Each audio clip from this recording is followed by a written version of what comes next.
Savage. Come on, baby, let the good time roll.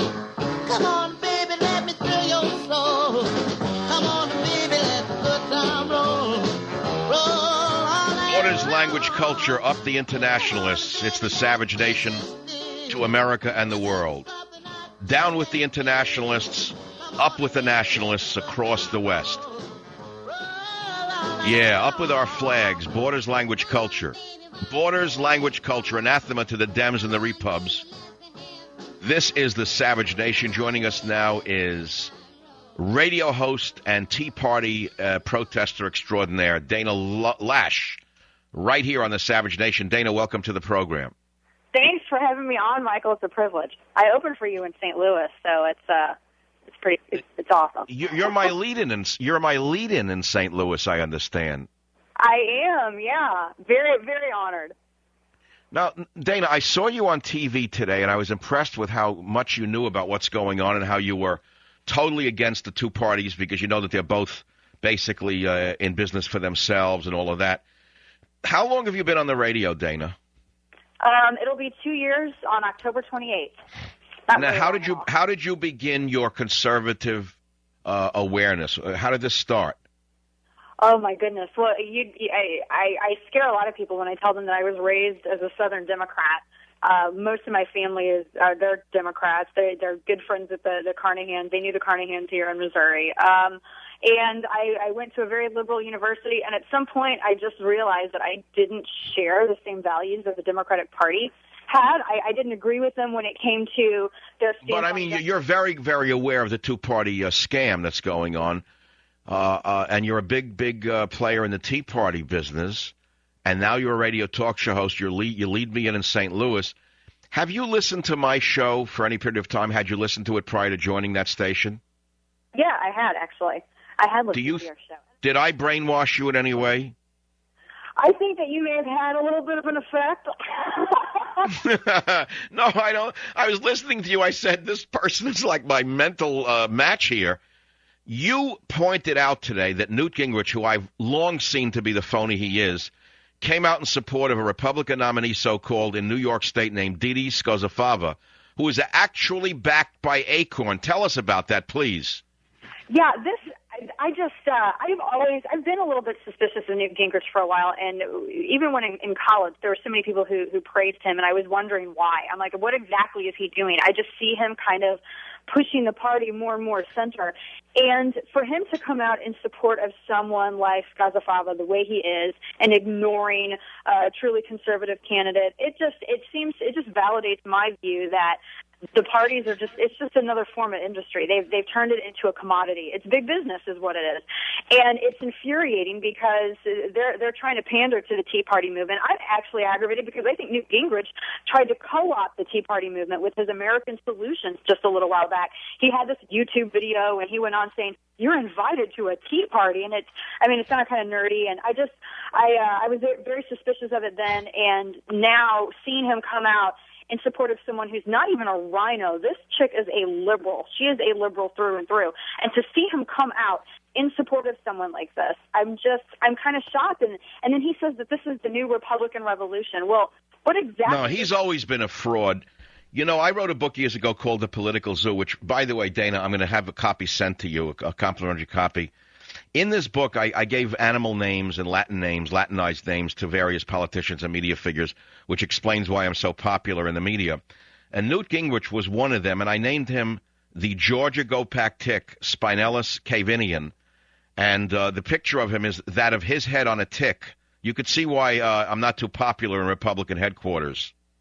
Oh, but I love it, though. You know what? You need someone to call him out like that. And I think that's what this Tea Party movement has been. It's been sort of like the checks and balances that we haven't had for these two parties because conservatives have been asleep for the past 8 years. And then they lose an election and they realize exactly who's holding the reins of power in the GOP, and they realize that conservatism isn't synonymous with Republican.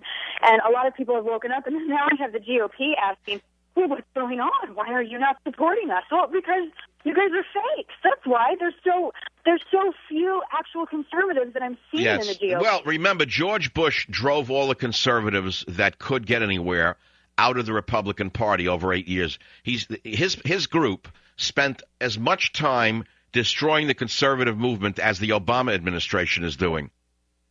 Well, yeah, the Patriot Act was an absolute disaster, the Wall Street bailout. I mean, and this is the thing that a lot of people don't understand. I mean, the Patriot Act, that was bad by itself, but then it also set up this next president to be even worse, and going off of someone who espoused himself to be a conservative. I mean, this was a Republican-passed thing from a Republican president, and here we have this someone who's pushing forth socialist policies, who is being able to do so because of this act. I mean, that wasn't conservative at all, and that's kind of what lost me with that. I've never ever identified myself as a Republican, and I'm not even a So member. Dana, how were you received in the city? You live in a southern city, correct? In which city again? St. Louis. Well, St. Louis is very Democrat, isn't it? Oh yeah, it is. It is a very. They still have great music though, don't they? They're still a great music city. Of course, fantastic music scene here. Yeah, Amazing I'll never forget to this day when I was once a traveling salesman in my youth. I had to visit St. Louis on business, and the cab driver said, "You really love jazz? You better go over to East St. Louis." And I did, and I'll never forget it as long as I live. That was some night for me. But getting back to the Tea Party, when is the next big Tea Party protest, Dana? There's a bunch of different groups around the country that have rallies every day. I know that there is a rally in Kirkwood, just about 20 minutes south of St. Louis City. Tonight... But Dana, here's what worries me. When I saw that the biggest one that came to Washington was organized by Dick Armey, it really alarmed me, because Dick Armey is very much like Newt Gingrich, isn't he? Can I be incredibly blunt about Freedom Works? I think that it's an opportunistic organization. Here in St. Louis, when Bill Hennessy and myself were putting together one of the first Tea Parties here in the Midwest, Freedom Works tried to strong-arm its way in February. Anywhere there was a camera, there was someone from Freedom Works in front of it. They did not offer to help us, and in fact, they made our organization... Yeah, well, that's what I'm saying. Dick Armey is not a reliable supporter of Tea Parties. He's another Newt Gingrich, another Republican, and like a tick, he also was trying to get into your organization and undermine it from within. They're like the HIV virus, these people. They go in and they mimic the actual operatives of your organization, and then they do what they want to do. It's astounding what's going on, Dana, but these are very, very powerful people with unlimited resources trying to destroy an American movement like yours. Dana, I'd like to ask you a favor, which is when you next put together a Tea Party group, a big one, would you call me so we can get together again on the radio and talk about what you want to, get out to the American people? Of course, I would love to. Thank you for offering. And I'm going to send you a free copy of Banned in Britain because I'd like you to talk about it as well. Of course. I think that's a travesty.